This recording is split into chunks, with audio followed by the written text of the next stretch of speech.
Bonjour tout le monde! Donc aujourd'hui, je fais le dernier vidéo de la série sur la santé féminine et nous sommes rendus au postpartum, donc la période post-accouchement.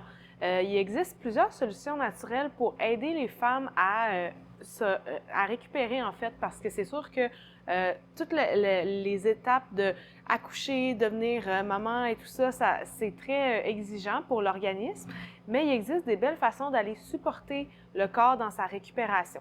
Fait qu'il y a plusieurs choses qui sont à considérer. En fait, le postpartum en tant que tel, ça veut dire justement la période post-accouchement. Il y a la fameuse dépression postpartum qui peut arriver chez certaines femmes. Il peut y avoir des prédispositions. Justement, c'est sûr qu'il y a une incidence hormonale parce qu'en fait, il y a comme toute la chute hormonale qui se produit entre la grossesse puis le retour vers un système hormonal normal chez la femme. Mais chez certaines femmes, justement, ça va se transformer vraiment en déprime importante. Donc, on a différentes choses qu'on peut faire pour prévenir ça.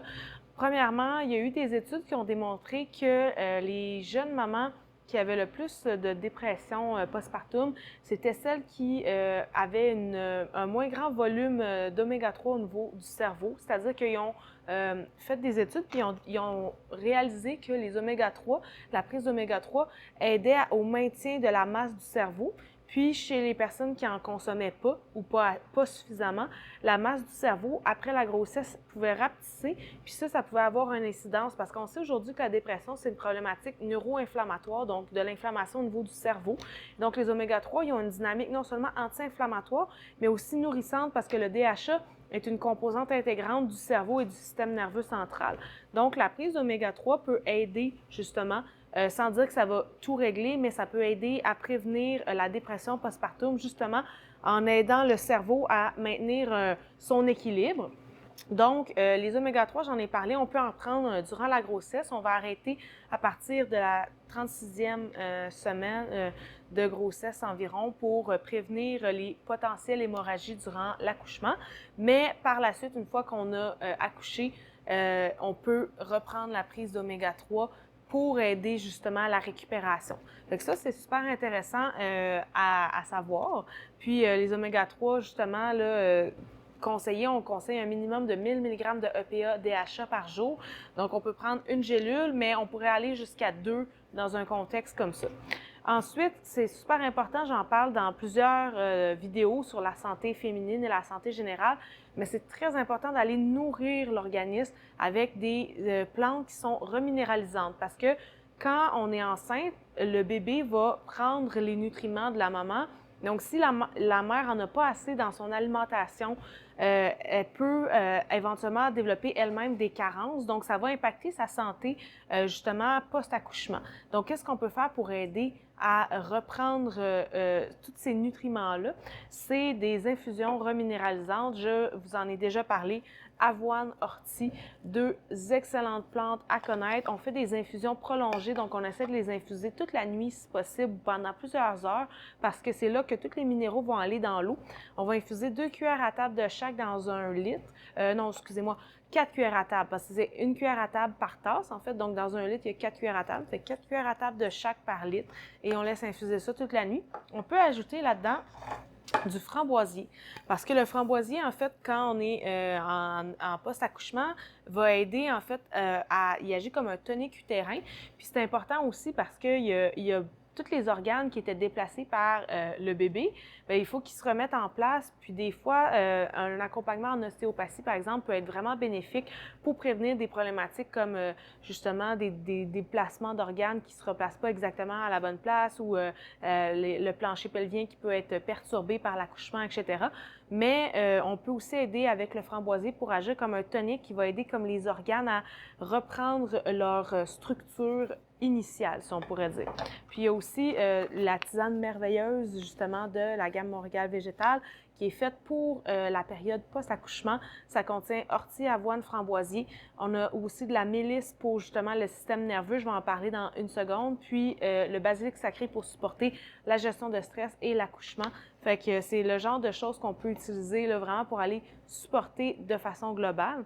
Et justement, Il y a des plantes qu'on peut utiliser qui peuvent aider si on a des problématiques parce que quand on est jeune maman, c'est sûr qu'il faut se réveiller régulièrement. On n'a souvent pas un bon sommeil parce que justement, il faut bébé s'occuper de lui durant la nuit.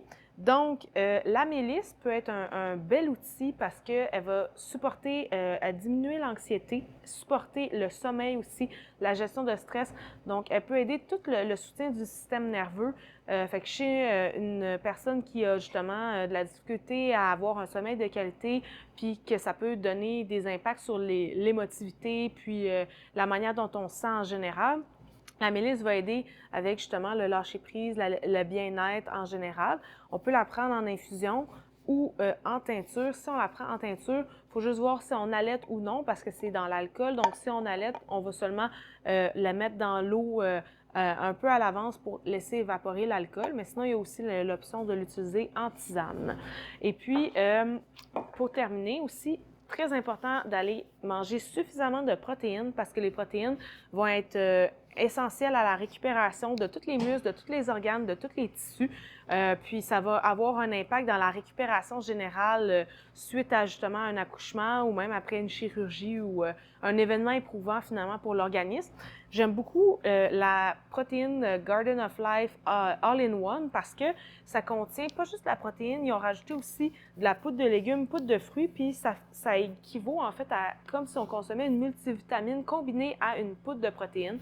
Donc ça, dans un scoop, on a comme 22 grammes de protéines, plus plein de vitamines et minéraux. Vous avez toute l'analyse nutritionnelle sur le pot, mais c'est vraiment intéressant comme outil parce que des fois, on n'a pas nécessairement envie de cuisiner, on est fatigué, on n'a pas l'énergie pour ça. Sans dire que toute l'alimentation doit être remplacée par ça, mais ça fait un beau complément pour venir nourrir l'organisme puis l'aider à se remettre plus rapidement. Puis aussi, si on a de la difficulté à dormir, on peut utiliser des plantes comme j'ai parlé de la mélisse, l'avoine, mais aussi la camomille. Il y a le mélange douce nuit aussi qui peut être utilisé en infusion. Fait que ça, c'est des outils qu'on peut utiliser pour aider à avoir un meilleur sommeil dans la mesure du possible, évidemment. Mais si le sommeil est un petit peu plus récupérateur, ça peut aider aussi à ce que l'humeur soit meilleure, l'énergie soit meilleure, puis l'équilibre hormonal se refasse tranquillement. Parce que après un accouchement, ça peut prendre vraiment plusieurs mois avant que tout le système hormonal et reproducteur se rééquilibre.